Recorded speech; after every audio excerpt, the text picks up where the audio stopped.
शिवतीर्थावरचा गुढीपाडवा मेळावा, या मेळाव्यामध्ये राज ठाकरेंनी मराठी माणूस काय करू शकतो हे उदाहरणासहित चांगलंच पटवून दिलंय.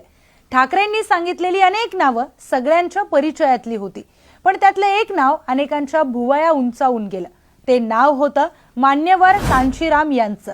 हे नाव का खास आहे आणि कोण आहेत कांशीराम हेच आपण पाहूयात या व्हिडिओच्या माध्यमातून. पण त्याआधी राज ठाकरे कांशीराम यांच्याबद्दल काय बोललेत ते आधी पाहूयात. तुम्हाला आश्चर्य वाटेल, कांशीराम यांचे आज तुमचा तो कुठचा पक्ष, बहुजन समाज पार्टी. पण ही बहुजन समाज पार्टी नंतर झाली. पहिली जी संघटना स्थापन केली बामसेफ, ती या महाराष्ट्रातल्या पुण्यामध्ये खडकीमध्ये त्यांनी स्थापन केलेली आहे बामसेफ. या सगळ्या गोष्टींची मुळं जर तुम्ही बघितली तर ही सगळी महाराष्ट्र आहेत. ज्या माणसानं उत्तर प्रदेशातून काँग्रेस सारख्या बलाढ्य पक्षाला उखडून टाकलं, ज्याने एका सामान्य शिक्षिकेला मुख्यमंत्री पदापर्यंत पोहोचवलं, त्या मान्यवर कांशीराम यांचं महाराष्ट्राशी देखील खास नातं आहे. शास्त्रज्ञ असतानाही हा माणूस सायकलवर का फिरायचा?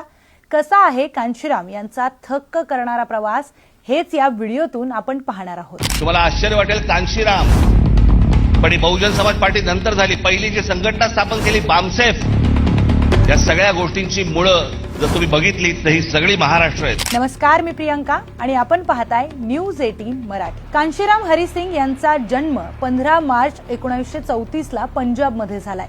त्यांनी पदवीपर्यंतचं शिक्षण पूर्ण केल्यानंतर ते DRDO मध्ये शास्त्रज्ञ म्हणून रुजू झाले. 1958 साली त्यांची पुण्यामध्ये बदली झाली आणि इथूनच त्यांचं अख्खं आयुष्य पालटलं. कांशीराम पुण्याच्या ERDE या कार्यालयामध्ये रुजू झाले होते. सगळं काही सुरळीतपणे सुरू होतं, पण 1964 मध्ये त्यांच्या आयुष्यात एक अशी घटना घडली ज्याने त्यांचा इतिहासच बदलवून टाकला. त्याचं झालं असं की 1964 मध्ये पुण्याच्या त्यांच्या exclusive research and development establishment म्हणजेच ERDE या कार्यालयामध्ये बुद्ध जयंती आणि आंबेडकर जयंतीची सुट्टी रद्द करण्यात आली. या गोष्टीला दीन भाना नावाच्या एका दलित कर्मचाऱ्याने विरोध केला, त्यामुळे त्याला अपमानितही करण्यात आलं. कांशीराम यांनी त्या कर्मचाऱ्याची बाजू घेतली आणि या मनमानी विरोधात लढा दिला. पुण्यातल्या याच घटनेने कांशीराम यांचं विचार विश्व बदललं. कांशीराम विचार करत होते की जर एका सुशिक्षित कर्मचाऱ्याला इथे मान मिळत नसेल तर बाहेर सामान्य माणसाचं काय, त्यांचे किती हाल असतील. याच अस्वस्थतेतून कांशीराम यांनी रात्रीतून आपल्या कुटुंबाला एक पत्र लिहिलं.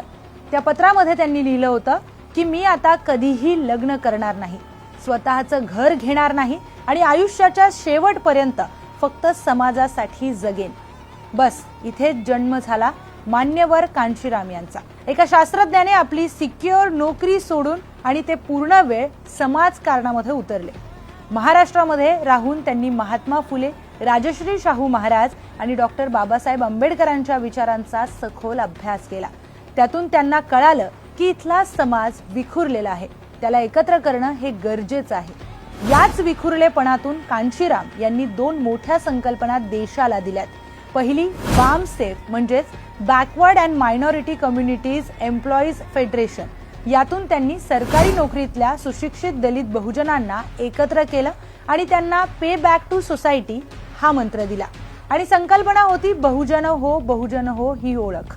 अनुसूचित जाती, जमाती, OBC आणि अल्पसंख्याक या 85% समाजाला त्यांनी बहुजन या एका शब्दाखाली एकत्र आणलं. त्यांनी सायकलवरून हजारो किलोमीटरचा प्रवास केला. त्यांचा नारा होता, ज्याची जेवढी संख्या भारी त्याची तेवढी हिस्सेदारी. या एका नाऱ्याने प्रस्थापित राजकारण्यांच्या पायाखालची जमीनच सरकली. 1984 मध्ये त्यांनी बहुजन समाज पार्टी म्हणजेच BSP ची स्थापना केली.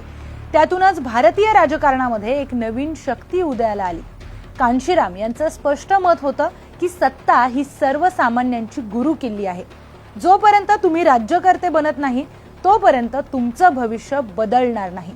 त्यांनी मायावतींसारख्या एका सामान्य कुटुंबातील महिलेला नेतृत्वाची संधी दिली आणि उत्तर प्रदेशामध्ये स्वतःची सत्ता आणून दाखवली.